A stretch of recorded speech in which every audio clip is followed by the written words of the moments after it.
I was in life-threatening situations that could have got killed long before the music started. If you could go back in time and give young Curtis one piece of advice, what would it be? I would have started writing music way earlier.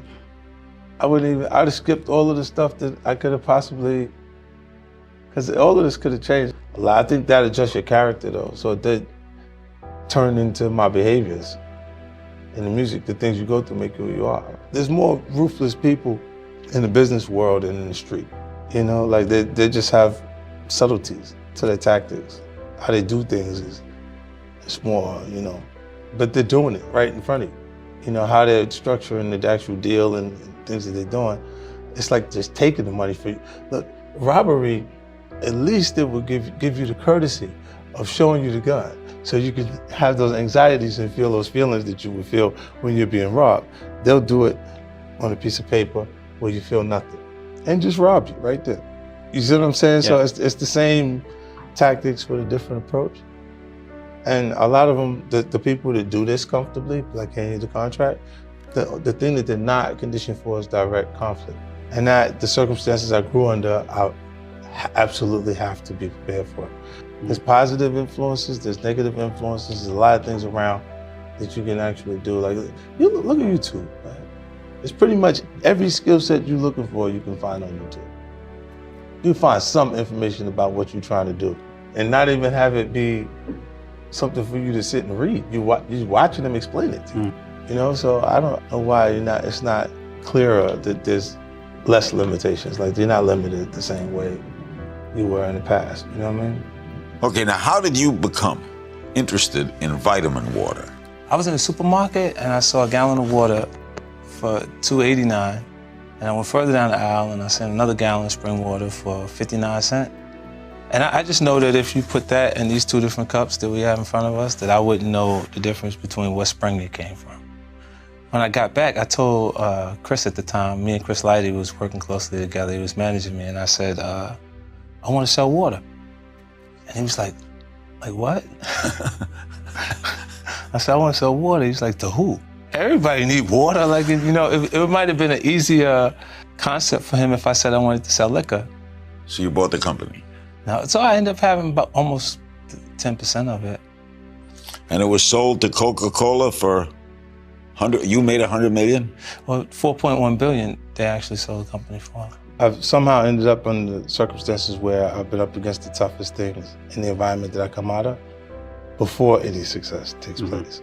I always say if there was someone to run and go get, I would have ran and got them, but I have to run get me. So I had to come back myself every time. So it just makes me not look at what would be the bigger situations in front of me, or harder circumstances don't seem so rough to me no more. You know, like, because I've already been up against the toughest things, the biggest obstacles. Take this for granted, right? Almost 90% of the time I'm communicating with people who've achieved a higher level of education than me, right? They're college graduates, things like that. And what I hold on to is they wouldn't have made it under the circumstances that I came up under. And, you know, if the information that you needed in the business classes were in the book, if everything you needed was in the book, then the teacher would be too successful to teach the class. It's how you adjust to things too, I think, because you're gonna have peaks and valleys, or have things change in your career at a point, and you feel like, is it at a high or is it at a low? You can't even, because the money is still coming in. You don't feel like there's a change in finances, but you'll see things that you go, wait, I don't understand why they're doing this. Even now, in film and television, I'll look around and go, wait, what is this? Like, I don't know what they're doing. Like, why'd they pick this up? If I don't understand what's going on, then I'm not sure I'm as good as I think I am, right? If you're confused at how the operation is working, then you don't know. If everything I pick is working, I feel great about that, but you go, what is all the other stuff that they're picking? Right. What is that? Like, how much does that equate to as far as the audience that they have at the network, or why are they doing it? You know, and just trying to understand that. Because I guess eventually I'll be the network. Without knowing who you are, an individual could look and just judge you and say, I don't like that. He had that diamond goat on his neck. Why'd he put that there? You got to be a certain kind of person because he liked diamonds. All right? And then they could just assume that anything they would like to register negative, they can just register it negative. Some people, they have the trait of, like, let's say the person's across the street, they look at you, they don't like you across the street. Some people feel the need to go across the street to say, why I'm a good person. I don't give a f. Yeah. I genuinely don't give a f about how those people feel about me across the street because they don't care about me. Having the ability to focus on something, to work on it, will allow you to work hard enough to be good enough at it. That's one thing when you can actually commit to yourself and what you want for your life and you work that hard at it. This is watching someone else raise their hand to answer a question that they know the answer to. And that means that person deserves to be ahead of you in life because your fear of being wrong at that point is not allowing you to create your value in the workspace. Well, when you're in life-threatening situations, it makes you a little more conscious of death.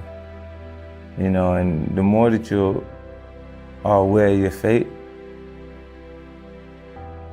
the higher the probability you have a chance to live. So you're a little more free. So walking into a room, even at the worst possible scenario, it won't damage me to the point or hurt as much as that hurted. So I'll go in there in a secure space, able to speak and ask the questions, and I'd rather feel like I'm unaware for the moment within those quarters than to feel like I'm unaware in a losing situation. So I don't regret those things. I don't regret them because I don't think I'd be who I am today if I wasn't exposed to those situations. If you ask me, those are unfortunate situations that I've had to experience.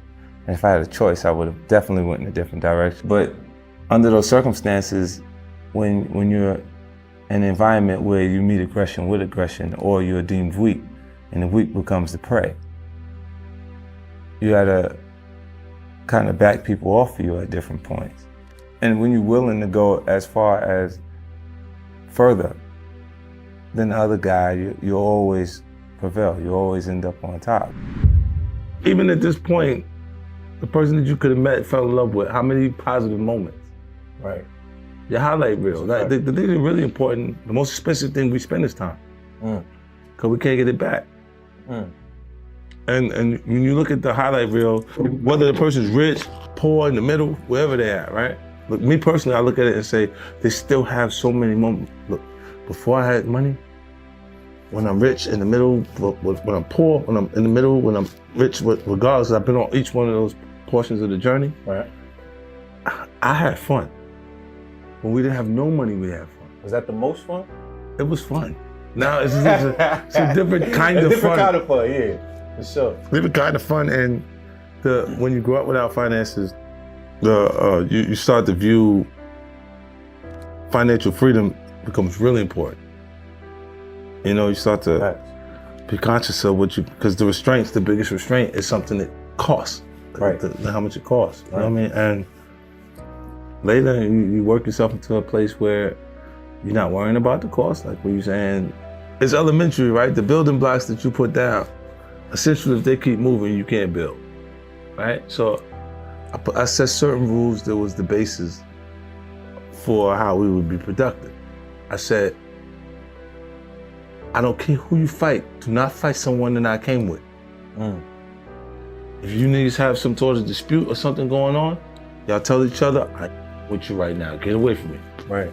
You go to the back of the bus, you stay at the front of the bus, whatever. You know you're uptight, but you just stay away from me. Y'all stay away from each other, right? Because if y'all have to fight, y'all both getting the fuck out of here. Y'all going home. Right. And the reason why I was saying this is I can't bring new people on when the foundation that I had is fighting each other.